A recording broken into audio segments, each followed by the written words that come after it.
Salam penuh damai saudaraku. Kita berjumpa lagi dengan channel Kabar-Kabar Baik. Adalah kabar baik untuk Anda sekalian. Dan kali ini akan melanjutkan tentang biografi Musa yang adalah merupakan Exodus seri yang pertama. Kali ini adalah Exodus seri yang kedua, mengenai 10 tulah yang menimpa bangsa Mesir. Nah, saudara-saudara, teman-teman semua yang saya kasih dan saya cintai, ada 10 tulah yang menimpa Fir'aun dan bangsa Mesir menjelang keluarnya bangsa Ibrani atau bangsa Israel keluar dari tanah Mesir. Tulah yang pertama adalah air menjadi darah.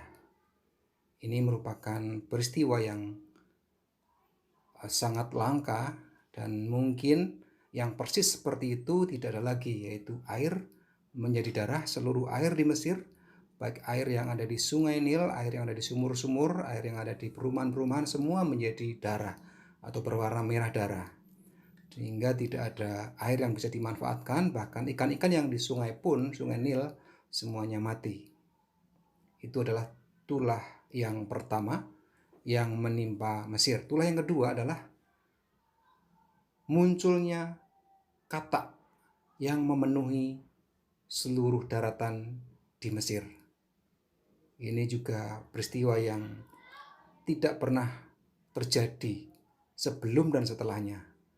Kemunculan katak-katak yang begitu banyak memenuhi seluruh tanah Mesir hingga ke istana Fir'aun. Semua rumah-rumah dari orang Mesir, semua yang bisa dibilang daratan, semua dipenuhi dengan katak-katak. Itulah tulah yang kedua yang menimpa Fir'aun dan Mesir. Tulah yang ketiga yaitu nyamuk. Nyamuk bermunculan begitu banyak, memenuhi seluruh tanah dan rumah Mesir. Tentu kalau kita bisa bayangkan, nyamuk itu biasanya tidak hanya muncul, tidak hanya mengganggu di telinga, tetapi juga menggigit. Nah, waktu itu nyamuk begitu banyaknya, sehingga tentu sangat mengganggu setiap kegiatan yang ada dan dilakukan oleh orang-orang Mesir pada waktu itu. Itulah tulah yang ketiga, yaitu munculnya nyamuk. Kemudian tulah yang keempat adalah lalat pikat. Lalat adalah sesuatu yang biasanya menyukai tempat-tempat sampah, tempat-tempat yang kotor. Tapi lalat pikat ini adalah lalat yang suka di mana-mana, yang biasanya ada pada binatang, dan jumlahnya tidak begitu banyak. Namun kali itu nyamuk atau lalat ini begitu banyaknya jumlahnya, sehingga sangat mengganggu kehidupan orang-orang Mesir waktu itu. Mereka juga tentu saja menggigit siapapun yang ada di dekatnya. Itulah yang kelima adalah penyakit sampar pada ternak. Nah, ini merupakan hal juga yang terjadi, yang menimpa seluruh ternak punya Mesir, punya orang Mesir, yang mengakibatkan kematian ternak yang begitu banyak, yang belum pernah terjadi sebelumnya dan tidak akan terjadi lagi setelahnya. Penyakit sampar pada ternak, khusus ternak yang ditimpa penyakit ini. Itulah tulah yang kelima yang menimpa Fir'aun dan Mesir. Tulah yang keenam adalah penyakit bara. Nah, penyakit bara ini menimpa pada manusia.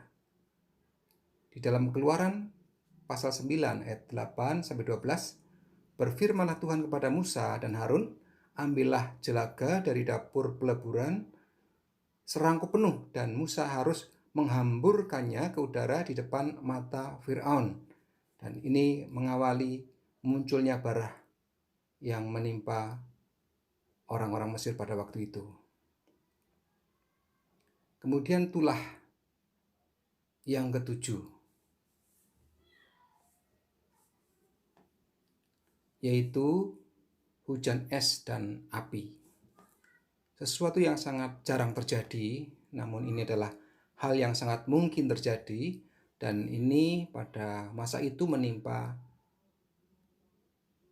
Mesir. Terjadi hujan es dan api dan kilat yang sabung-menyabung. Kita di Indonesia itu sudah terbiasa pada umumnya menyaksikan kilat, menyaksikan petir, dan belakangan ada juga hujan es meskipun tidak merata.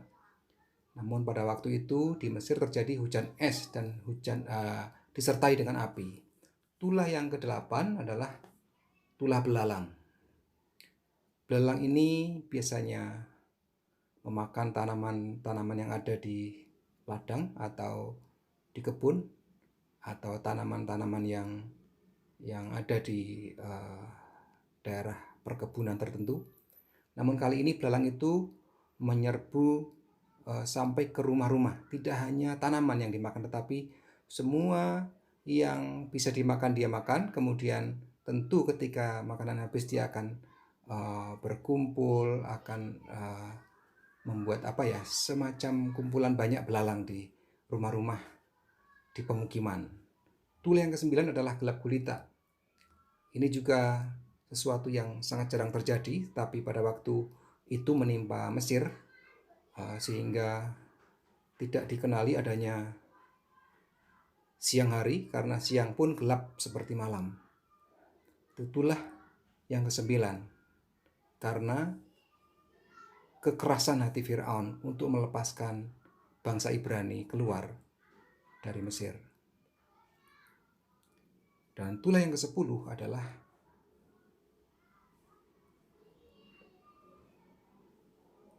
semua anak sulung Mesir mati. Nah, ini kengerian yang luar biasa karena seluruh anak sulung orang Mesir dan seluruh anak sulung binatang yang ada di Mesir semua mati. Sehingga hampir dibilang tidak satu rumah pun yang tidak berduka cita karena anak sulung mereka mati. Semua anak sulung dari manusia dan dari binatang mati karena ada malaikat maut yang berjalan malam itu untuk membunuh setiap anak sulung, baik itu anak manusia maupun anak binatang. Kengerian yang luar biasa karena kekerasan hati Firaun.